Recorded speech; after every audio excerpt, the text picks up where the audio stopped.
Hey guys, it's Jessica Fury, host of Dumb Girl Podcast. Tune in every Monday for new episodes. Don't forget to like and subscribe.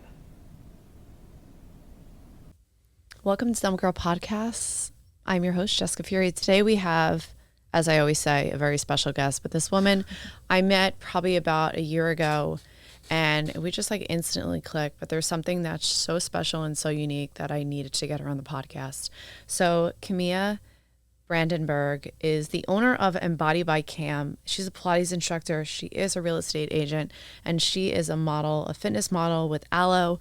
And I guess she was telling me today she has like all these other brands, which is just like super incredible. Camai, welcome to Dumb Girl Podcast. Thank you for being here. Thank you. Yeah. Just to start, because everyone always asks me how to pronounce my name. Yeah.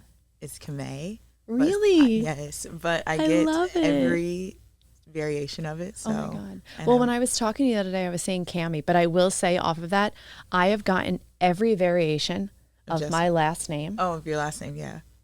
Do you know my last name? Furley. No. So Furry. Fury. Okay. So we both did it. That's amazing.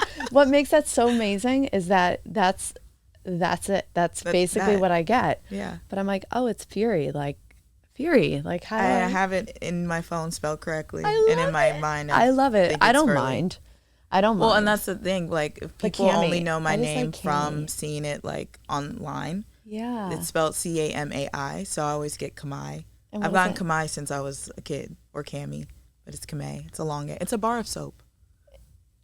I'm named after a bar of soap. Isn't that crazy sometimes when you have to like explain something to someone and then use like a reference, like For sure. you're like a bar of soap. Then I'm like, wait, what's the bar of soap? Like, So, and who then did there we this? go. Yeah, it's like it's discontinued. You can like Amazon it, and the commercials. There's commercials for it. You can look up on YouTube. They're freaky. My ex-boyfriend showed me them. They're like, he's like, what were these advertisements? Please tell for this me. soap? I love it because you're a model. You know about advertisement. Yeah. Okay. What was So, it? and some of them were banned. So then I was really like confused. Like, what was going on with the soap? So the woman is like walking around. Like it starts with like the theme song. And then she's like getting like, ready for the day. And then she walks out and she's walking by like at a restaurant and like people are dining. And then like everyone's like head turns and then like a couple people faint. Like it's so dramatic and like they turn different colors and then like faint. Or like she's like skiing down like a mountain and then like someone like slams into a tree. Like when she like goes by because of like. Oh my God, that's so funny. Yeah, wait, why did you'll it have get to look banned? I don't know. The only one that I thought was because someone turned a different color, and I was just like, What do you mean? literally, like white he to went from black? white to yes, and I was just like, this is so strange. Like the headline on the YouTube is like bizarre Camai commercial gets banned. Christian, Google it. do you know about Camai? No. It's spelled Camay. Oh my God, that's so And my funny. mom was 8 months pregnant, and she's like, I did grocery shopping, and we still didn't have a name for you, so I love just that. love the name, and we just changed it. I to think an it's I. pretty. I think it's I pretty. like the name. I haven't met another Camai, so And I you've like it. and you've told me that your mom, from what you were sharing with me, I mean, your mom must be this amazing woman. You're is. 5. There's 5 of you. 6. There's 6 of you. 3 boys and 3 girls. Okay, because I'm one of 4, and 6 is a lot. Yes, there are twins in the mix, but there's 6 of us.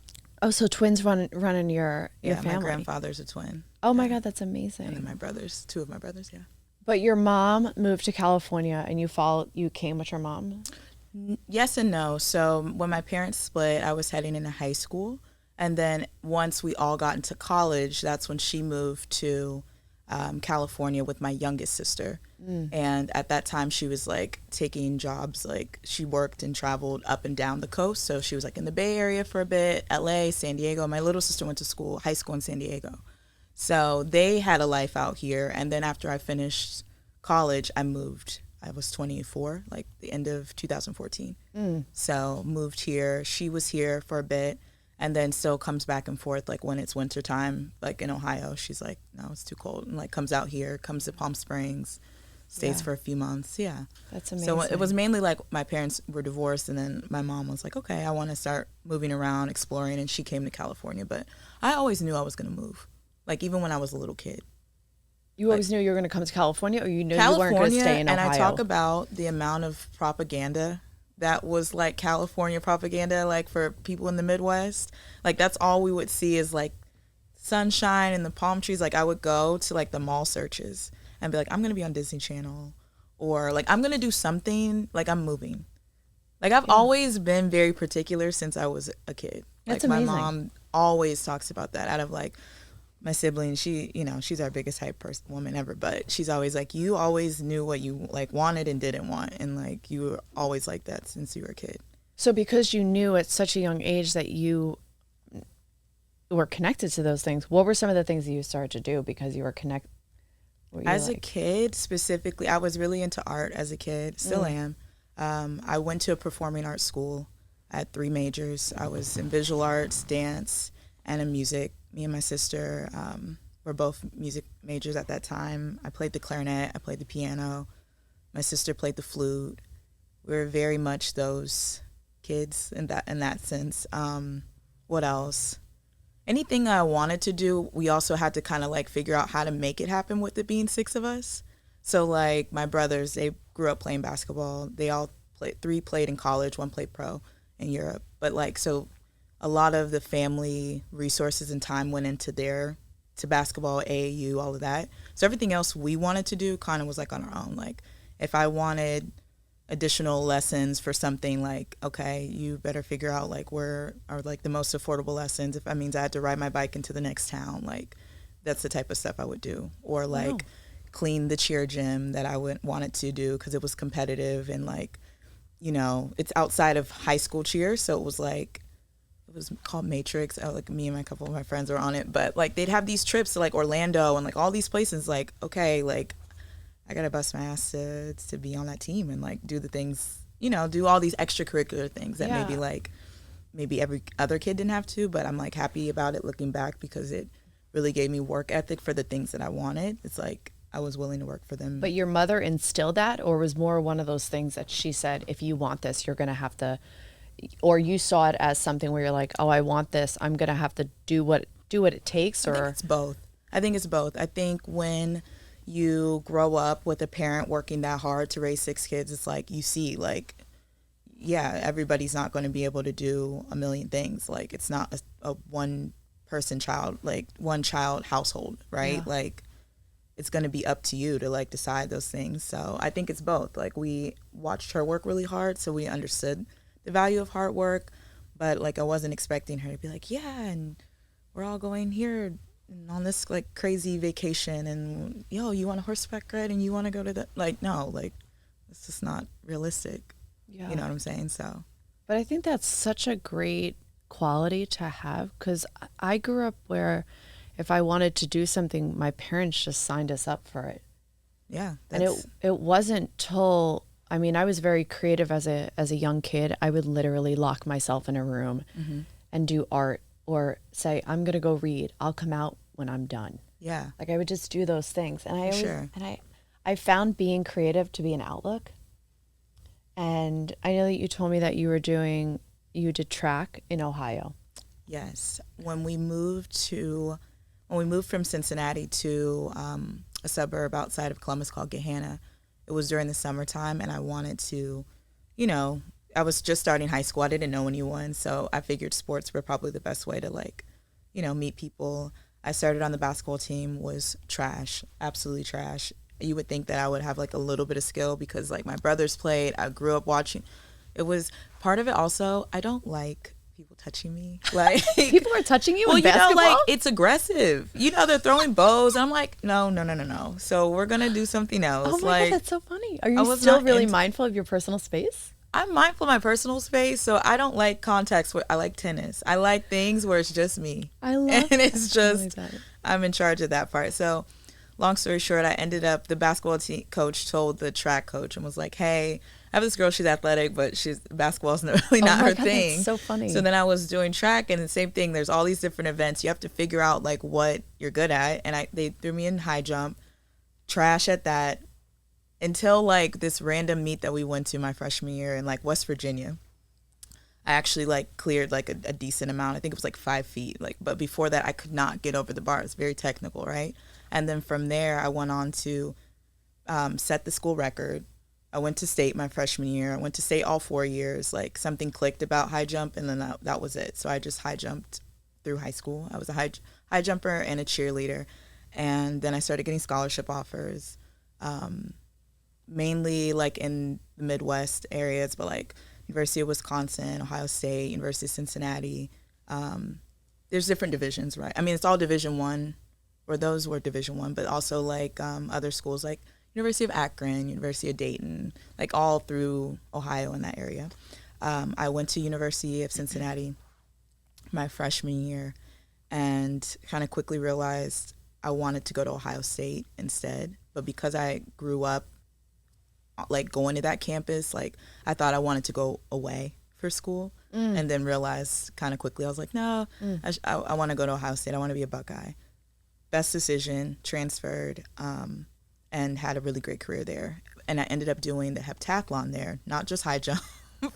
I ended up doing 7 events, and yeah, it went from 1 event to 7. And then they worked me. I worked really hard during college.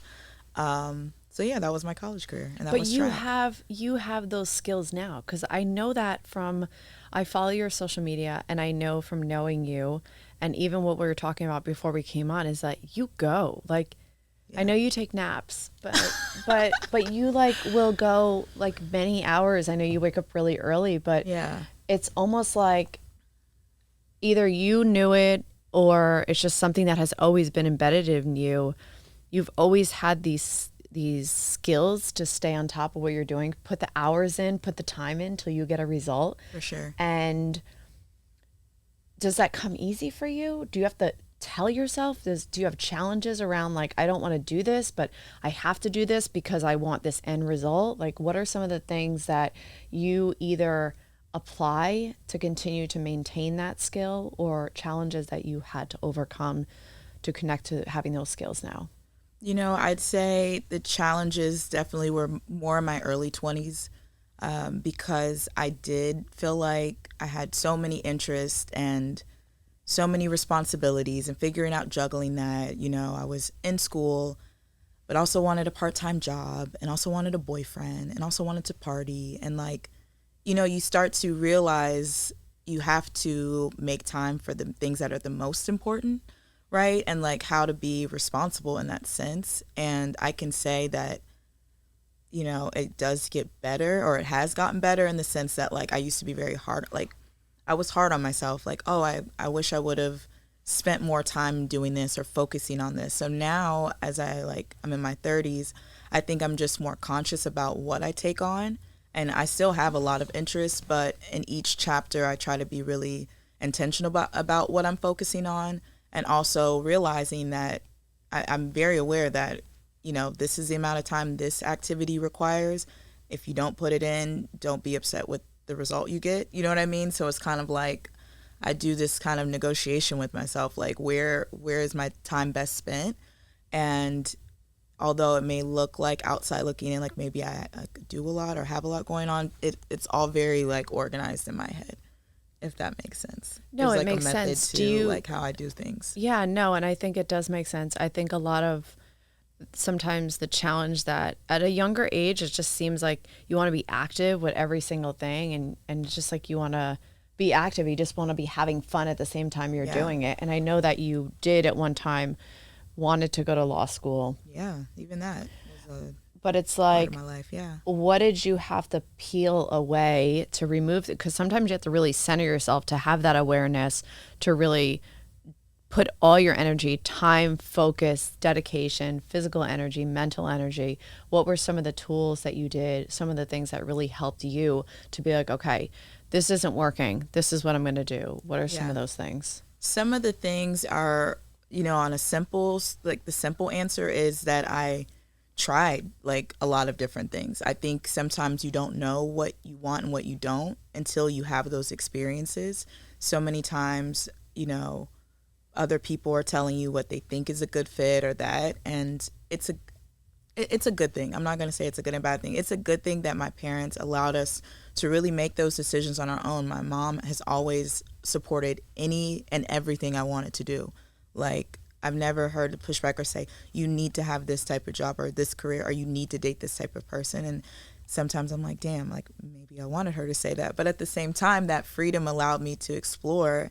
And I have like no regrets about how things have led up to where I am in this moment. Everything that I've experienced has led me to this point where ultimately I peeled back everything to say, I want to be in business and I want to work for myself. Like, I knew that that was at the core of everything that I'm doing. Like, I needed to get to a point where I felt like I had the skills and the knowledge set to like lead myself, and then eventually like a team and other things. But like, it was really up to me. I didn't want to be in like a corporate structure like after doing that, and I really loved my time working in those types of like environments. But I always knew I wanted to do things my way or a certain way. Like, I have a strong vision, and I really feel like I trust myself on the things that I want to do. So I think that Well, answers those your are like question. skills. Yeah, no, those are like skills of an entrepreneur. Most entrepreneurs, the glamorous side of it is this success that I've created something that's my own. Yeah. And, social media sort of like makes it more glamorous because other people are looking at it, and we have numbers to look at, and those numbers reflect on, look at all the things that I'm doing. Right. But the other side of it is that there's a lot of not so glamorous in being an entrepreneur. And I know that you were working in a corporate field. During the time that you moved from a corporate field to going full-time into entrepreneurship, what are some of the specific challenges that you faced either currently or at the time that you really began your business to be like, I'm going to stick with this. This was the challenge, but this made me stick with it, and this made me wake up and stick to my vision? I mean, the challenge is definitely leaving the stability of like knowing, in a structure like that, knowing when you're going to get paid, how much you're making, like that's the whole allure of a corporate structure, right? Like it takes the guesswork out. But on the flip side, you don't know, every promotion isn't guaranteed. Your growth within certain companies isn't guaranteed. So I also knew that was a trade-off. Okay, we got to try the entrepreneurship route. We have the background to fall back on if things don't go that way.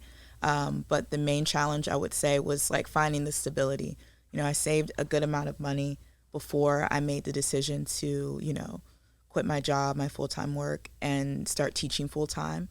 The other challenge was making sure that I was continuing to grow my skill set. Like at that time, I had my yoga certifications, but I hadn't started my Pilates, certification. So I knew there's still tools I needed to add to my, in my belt. And the irony of that is like, I teach much more Pilates than I do yoga now. And I started with yoga. It's just like, you don't know how things are going to evolve until you try. Like it's good to have a plan, but also leave some room for like life to happen. Like that's my like favorite way of like looking at things. The other challenges I would say are just, building those connections and really watering and fostering the relationships that I have now. Like those things take time too. You can't just always expect like after your first meeting with somebody that they're just going to, jump on board and be like, okay, I want to give you this opportunity. Let's do XYZ. Let's get the ball rolling. And I've almost noticed it more in LA.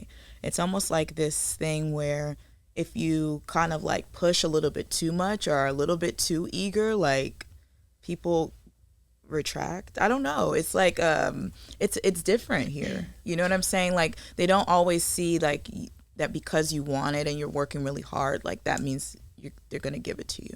So being patient was another thing that I had to learn in starting my business. Yeah, I can have all these ideas and again, this timeline for things.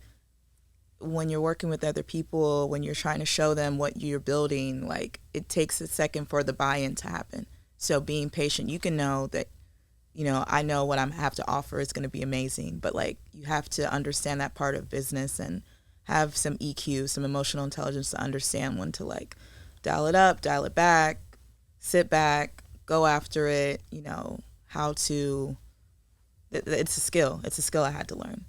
How did you learn it? being around different types of people, watching how other entrepreneurs move and how they kind of navigate the waters. I think surrounding myself, I definitely surround myself now more than ever with other people who have their own businesses or work for themselves, because it does matter. It's a different conversation than people who don't have to take these same risks. And I think it's like you're priming your brain when you're around and having these conversations to say, okay. And you also need something to look at, right? Like, I think it's very much a human thing to say, like, I want to see that somebody else made it and do it. That's why we like love these like inspirational stories of like these success stories of like, oh, I quit my job, or I moved here with $100. And you know what I'm saying? Like, everyone loves those because they're like, wow, that can be me. Like, but you really have to go find those people. And I know those people. Like, I can name 5 of those people that really, I saw them start from scratch, like nothing. And I watched them like do exactly what I'm doing. I'm like, damn, if they did it, I know I can do it. Yeah. And not in a competitive way, but this is what is available and this is what's possible. I am very faith driven, and I think God puts people in your life to show you like this is what's tangible and what's possible, because sometimes we do need to see it. Yeah, I agree with you. I think that some of the things that I've experienced based off of what you're saying is that I sometimes will be like, I'm a tenacious motherfucker and I get what 100%. I want. I get what I want. It's really crazy, and I don't want someone to be like, oh my God, she gets everything she wants. I'm a tenacious motherfucker. I will be at it, and I'll be at it. And I think that with being patient does require work for me, but for some reason, I find my tenacity to work in my favor. But there's something that I agree with building the relationships is that I'm not too aggressive in a way that draws people away. I allow this it's natural, because it's just like, I just like to connect with people, and my main energy is just creating a connection with the person. I don't need something from them. Right. My intention is not, I need you to be successful in my business. My intention is always like, hey, we're just 2 people doing our thing on the earth and creating success. You may have some more success, and I want to hear what you've done. And that's something that I definitely agree with you when you say about the relationships. And when you started your business Embody by Cam, and you had to pick up clients and you had to build relationships, and you were coming from a place that's completely different than the corporate world, even though people may think, oh, that's your sphere of influence. How did you start to build your clientele? What are some of the things that you took? How did you market yourself? What are some of the steps that you took that now as an entrepreneur somebody else can take, or things that have worked for you? Well, definitely, again, mentorship in the sense that like who you're around, because you know, when we're talking about fitness specifically, one of my good friends, you know, is a celebrity trainer. And I knew like spending time with him, picking his brain, like he was one of the first people who really made me realize I needed to quit my job, because he called me and was like, can you come to Calabasas with me? It was like 10 a.m., like middle of the day in the work week. And I was at work at my desk. 10 a.m. is middle of the day? Here we go. So you know what time I start? Like, it's the middle of the day. 10 a.m. I just finished my coffee. Like, I just rolled out of bed. Oh my God, that's so funny. No, oh my God, even though I love that and time. I'm at my desk, and he's like, are you a trainer? Like, I'm calling you, like, because I have a client for you. And I was like, damn, okay, I need to do this full time. So say that to say, surround yourself with people who are doing what you want to do, right?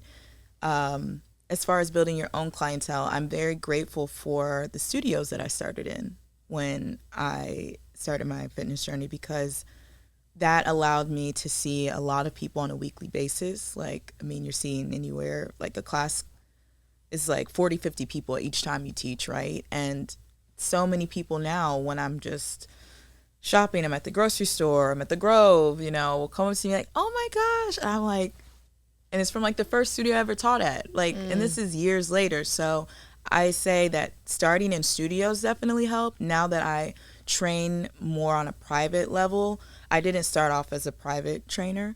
And honestly, the training privately just helps me do other business, my other business endeavors. So that's why I prioritize training privately right now. But when people ask me, how do I get started? How do I get clients? I'm like, start at a studio. Like, pay your dues in that sense that, like, you need to get your reps in. And that's, like, you don't want to wait for clients to be your practice. Or, like, say you don't have any clients, train your friends, like, train your sphere, like, train your family. Like, don't wait for the paying clients. Like, you need to make sure by the time people want to exchange something with your, for your services, that you really are, like, in your skill set, and, like, you've, like, sharpened your tools as much as possible. So studios allow that for me. So clientele, I really don't have to prospect as much when it comes to my fitness clients, because they are either familiar with me from studios, or it's word of mouth now, it's referral.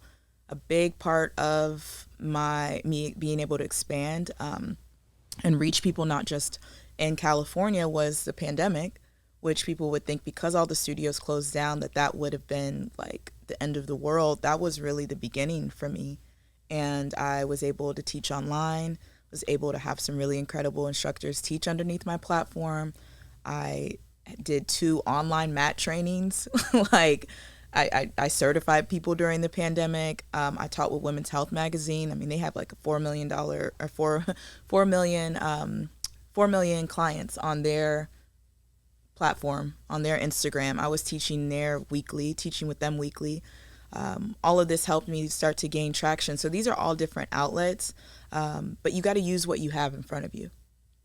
Yeah, and you got to use what you have. I hope that you see that one of your skill sets is seeing how to pivot and really just execute in a positive way.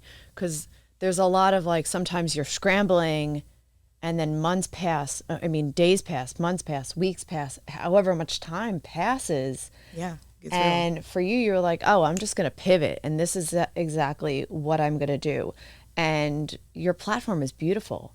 Thank you. I'm a nerd for the digital space. Thank you. You may hear this in other episodes. I study what people create. I study what they create, and I see what people create just as an observation. I love entrepreneurship and I love brands, and I'm very big into branding and creating it. So I love to see how somebody will execute and create their platform, and your platform is beautiful. Thank you. It is very clean. It's really beautiful. I've looked at your website, and you've created now classes online, classes within your community, and now you're at different locations, different hotels. Can we talk about those relationships that connected you to those individuals with those different hotels? I know you and I were sharing this. I've have a relationship with the Beverly Hills Hotel. They would call me, humbly said, they would call me to train certain clients that would come into town. That's amazing. And that's a relationship I'm very grateful for. But I want to speak about your relationships with the partnerships that you've created, and I applaud it. I'm like, this is amazing. And you do it all yourself. Yes. That's amazing. Thank you. I really have to kind of like stop and take that in, because I wear all the hats. I've definitely had some really great assistants. My sister was a big part of helping me during the pandemic specifically. But on a day-to-day, it definitely is me. As far as the relationships, specifically with the Beverly Hills Hotel, that was my first job and work. I was doing the groups. So basically like social, like weddings, bar mitzvahs, fashion groups would come in, music groups would tour in, and anybody that was like more than 10 rooms, I would coordinate their stay essentially. So that was like a lot of like work with the sales team and with the catering department to like make all those things come true or make them happen. And again, I loved working there in the sense that I loved a challenge. I would stay and all night if I needed to. Like I literally would crank out 8-10 hours to try to just make sure I was going into the next day setting myself up for success. I remember making a like 50 or 60 page handbook for my role because I wanted the next person that had my role to have that much more ease in what I was doing, because it was a lot. I was handling it for both hotels. There's Hotel Bel Air and Beverly Hills Hotel. And I think the people that I worked with at that time saw how hard I worked, saw how much, I put into things, and it left a mark because one of the managers is now, at the hotel that I'm at now, training my clients, and called me and said, hey, I know that you have this Pilates and yoga company. Would you like to help us, build out our program? We have this reformer that's sitting up here in the gym. What type of ideas do you have for it? Like, what can we create in this space? And they have this beautiful private gym that they just finished renovating. So that's one of my new accounts for the year, and one of my new projects as far as consulting now, and not just teaching, because teaching can be a bit exhausting in the sense that it's sweat equity, right? It's like a sweat labor. Like, what can I do to use my mind with the skills that I have, where I'm not holding a plank, or I'm not you know what I'm saying? Like, that's what I'm always thinking, like, how does this continue to evolve? Like, how do I scale this? And consulting is perfect because I do have a really great network of instructors that I worked with, have taught with, have attended their classes that I can bring to these jobs. I can't take every job. I can't say yes to every event. I can't, there's only one me. So yeah, what's to say that this person that's looking for these types of opportunities, or looking for this type of work, that I don't bring them in on these things. So that's kind of this new chapter for me, but it's very full circle because, I did the rooming list for Dior a couple years ago when they had a fashion show, and they stayed at the hotel. I think they had maybe 80, 90 rooms. And when I tell you, that project sticks out the most because of just how much moving parts there are with these stays when you're coordinating a group that large and of that caliber. A couple of years go by, I'm not working at the hotel in that role anymore, and I get a call, hey, Dior wants yoga for all of their VIPs. And they ask me, oh, does Camai not work with you all anymore? Oh, she has her own yoga company. Oh, would she like to teach us yoga? And now I come in for an hour and teach them yoga, and then I love it. I love it. That's mind blowing to me. But you're a leader, whether or not you know it or not. You do exemplify what leadership is. You're a leader, and that's you have.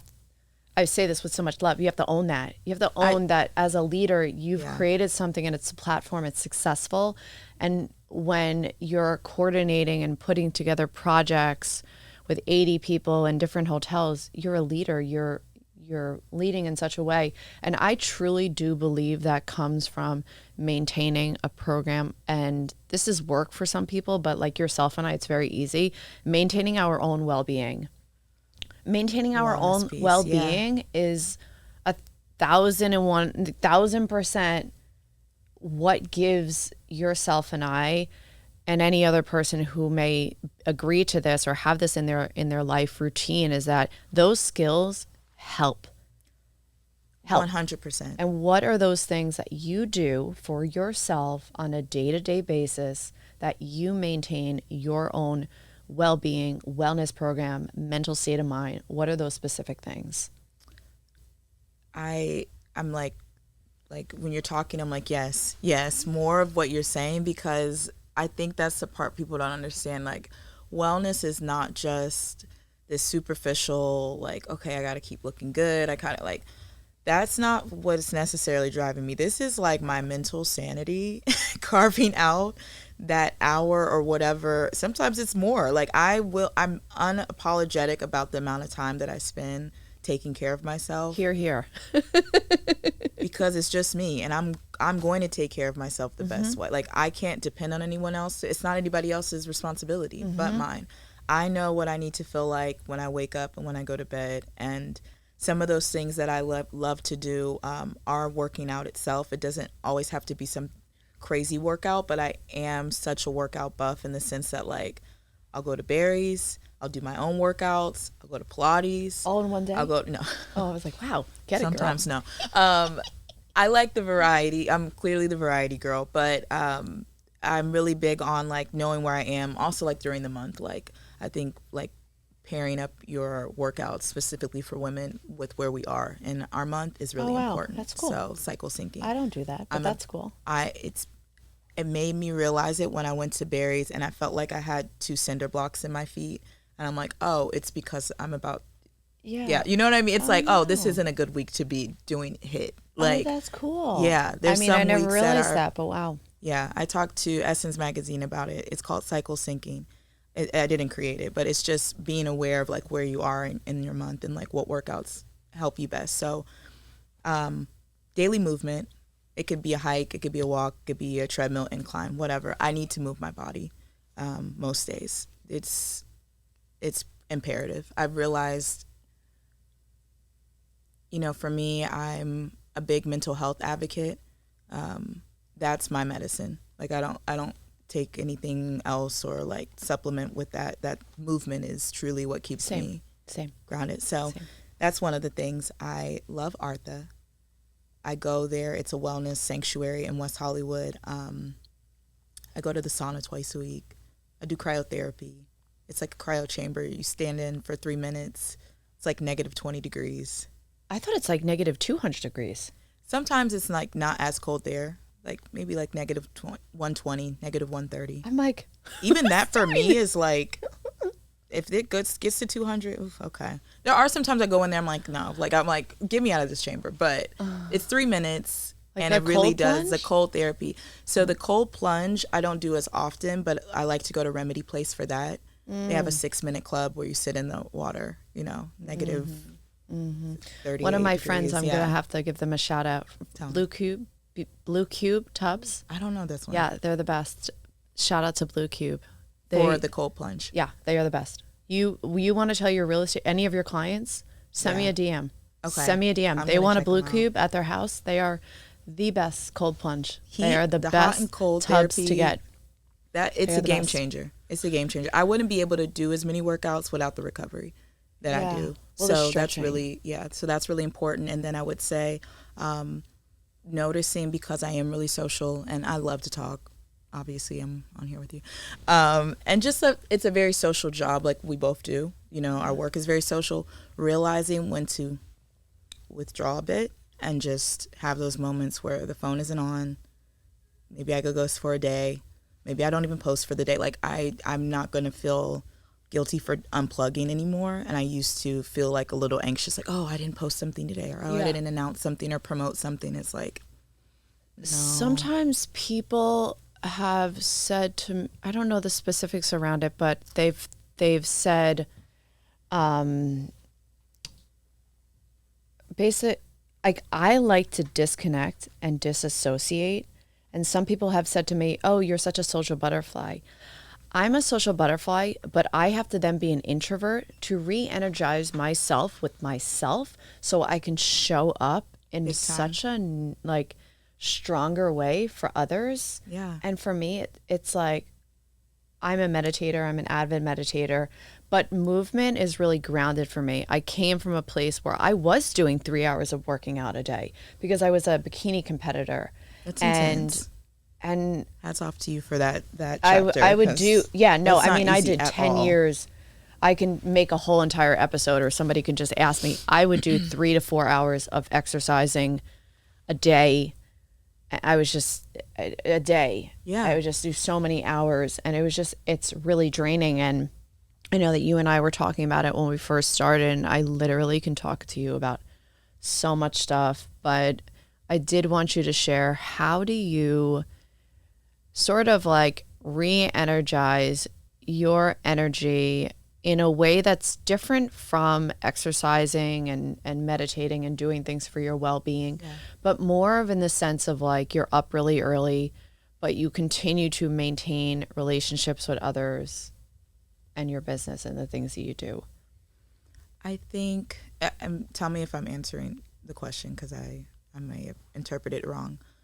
Other than like the kind of day-to-day like stuff, like the movement. Yeah, there's some days I'm like, I'm exhausted, and now I have to show up I'm exhausted, and I have to make sure that I'm showing up as my best self. Yeah. And it's like you almost, it's not like being an actress in a way that like you're portraying someone else, but you're like, I hold a responsibility, as you mentioned, to my business.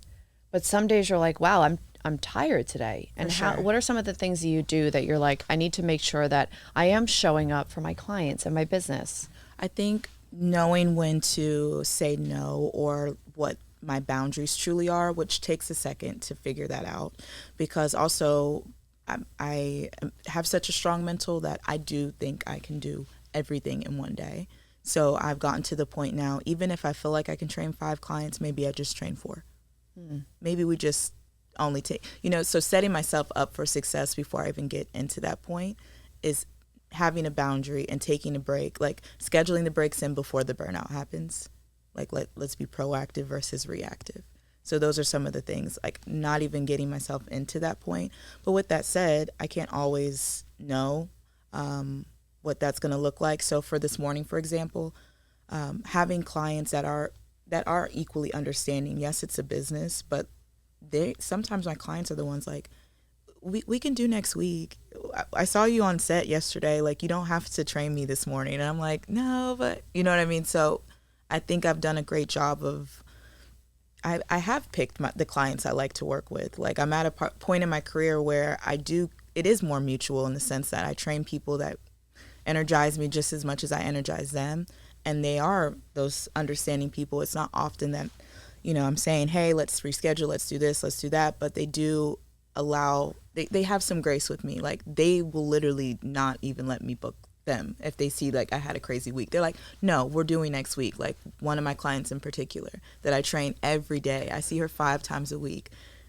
She'll like, please. None of my clients are like that. I know they're super sweet and I love them so much, but none of my clients, are like that. No, these are my fitness clients. So maybe sometimes they'll be real like, estate, they're okay. A little different than that. Maybe sometimes they're different on the times, but no, they don't.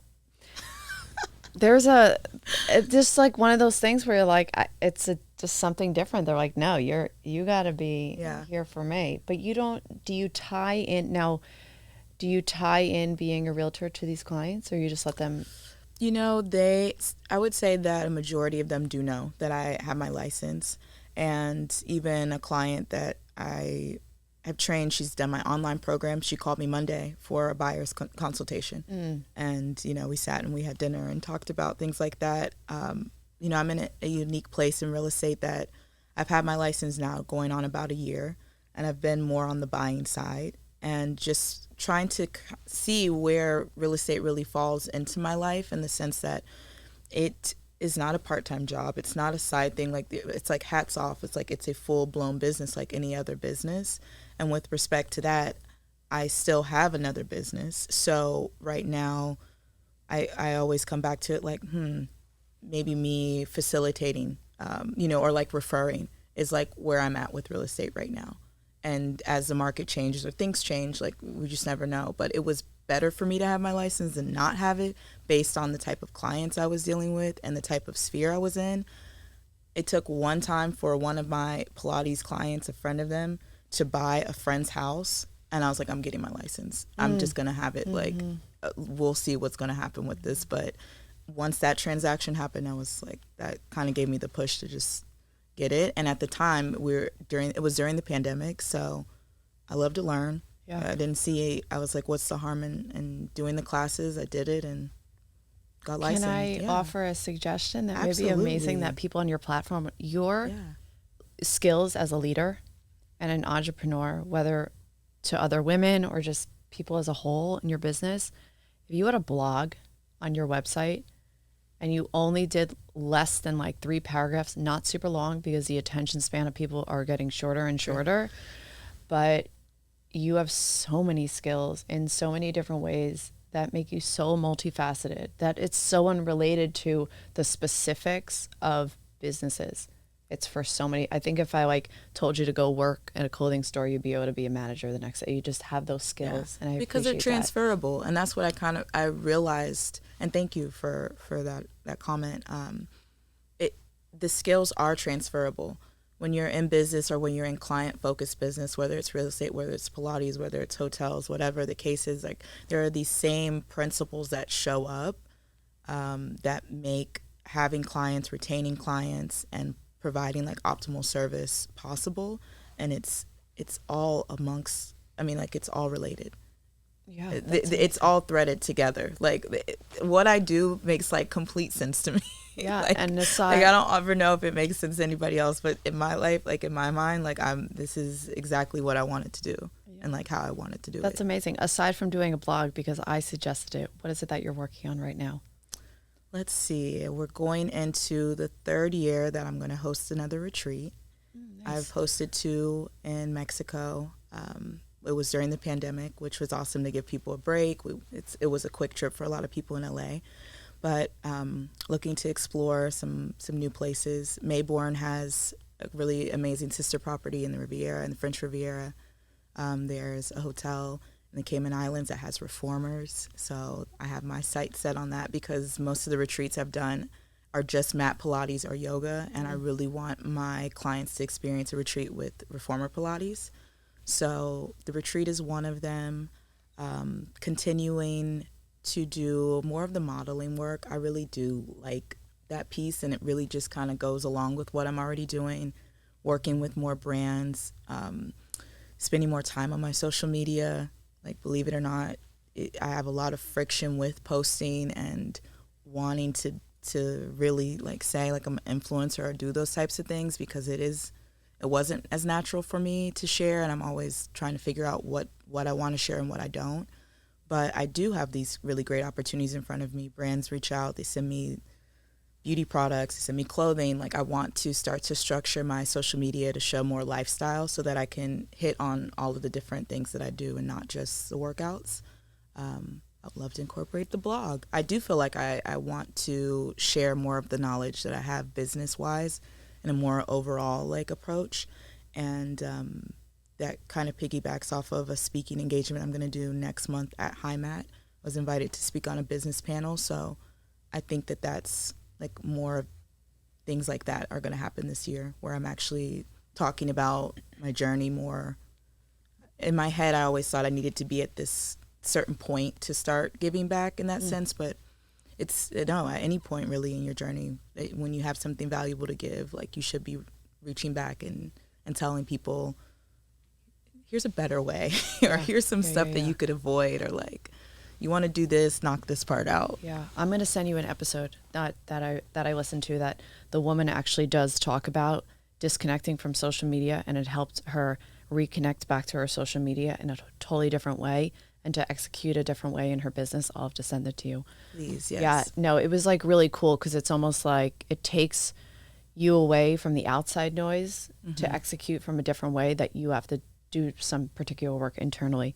But I am so grateful that you and I have been able to sit down. Thank you so much for being here. I feel like we could talk forever. I know. A lot of I do like to ask my listeners 3 questions before they leave. Ooh, okay. One of them is, what is a non-negotiable in your morning routine that gets you grounded for the day?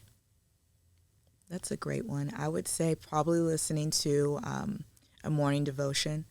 Our family, we have a family group chat, and my brother specifically, Rob, he always sends it in the family group chat. I either have to read it. There's like an audio one that I also have to, but it literally doesn't take that long. So like, there's no excuse to not do it. And that's when I started really prioritizing. I'm like, if I can start looking at emails, like, I can stop and read that piece and like keep me connected to my family too, and my spirituality. Oh, that's really sweet. Yeah. So that's really sweet. Yeah. Can you leave the listeners with one suggestion or piece of advice they can apply to their wellness routine, their daily routine, their business, and or their relationship? Ooh. Just one? Okay. Just one count. Let's try it again. I'm going to hit on the wellness piece because I do a lot of encouraging. I feel like I'll invite somebody to a class and they're like, when I get in shape, I'll go. Okay, no. We're not doing that. No, just come. Okay, just start. Like, I know you maybe take a break. You don't know if you like need the right clothes, whatever the case is. Like, don't make excuses for that. Like, you can start where you are, and also don't think you have to overhaul your entire like wellness and health like in one day, or like try to solve all your health problems in one day. Like, do you know what I'm saying? Like, people, I understand. really, I've heard it for years. You're like, I know what's up. It's like people will come to me and they're just like, yeah, and I just feel like, and I'm like, it took a while to get to this point, so give yourself some space and like actually start your journey. Yeah. But it just takes one day. Yeah, like, I totally get it. Just start. Yeah, for sure. And what are 3 qualities peers would say about you? Who would say about me? Peers. Oh, peers. Okay. I think I'm funny. I think they would say I'm funny. Somebody else said they were funny and nobody told me jokes today. I don't have any jokes. And then But it's okay. Okay. Or like I'm more like lighthearted than maybe I come off. Like sometimes I come off very work serious, but like I'm very silly in that way. What else? I'm very caring. You could not hear from me for months, but like I show up for the people that in my life, and I really have like a big heart, and I will defend people to the grave, like to a fault. So super sweet. The third thing, I think people think I'm inspiring. I'm going to say that because You are inspiring. I get that, and I do feel that responsibility of like keeping what I've got going, because I do know the people around me, and some people that I don't know or haven't met have followed what I have going on, and it is inspiring. It gets them going during the day. Cool, I saw she worked out. Okay, I want to work out too. Or I saw she went on this trip. Girl, I want to visit that place too. Or whatever the case is. Like, I think You are genuine, you're a leader, and you follow you make your own path and you follow your own path. It's very unique. I told you, I follow the digital space. I'm very observant to what people do. Cam, plug yourself. Again, thank you so much for being here. Thank you. Thank you so much for having me. If you want to follow me, it's Embody by Cam. I also have Embody Pilates LA and Embody Estates. That's my real estate page. So, but my main one is Embody by Cam. But yeah, and embodypilatesla.com if you want private training, group training, if you just want to do a workout for like a bachelorette weekend, anything like that, you can contact me. But yeah. If they mention this episode, will you give them something? What should we give them? I don't know. You have to figure it out. We'll do a 2-for-1 private training. Okay. Amazing. You can Thank you so much. bring your friend for free. Awesome. You guys, Cam is the best. If you need anything, she's here. Thank you. And thank you for listening to the podcast. You can rate and review, and you can follow at Dumb Girl Podcast. You can follow me at Jessica J. Fury, at Jessica Fury Real Estate. Again, thank you so much for being here. I'll talk to you guys soon. Thank you.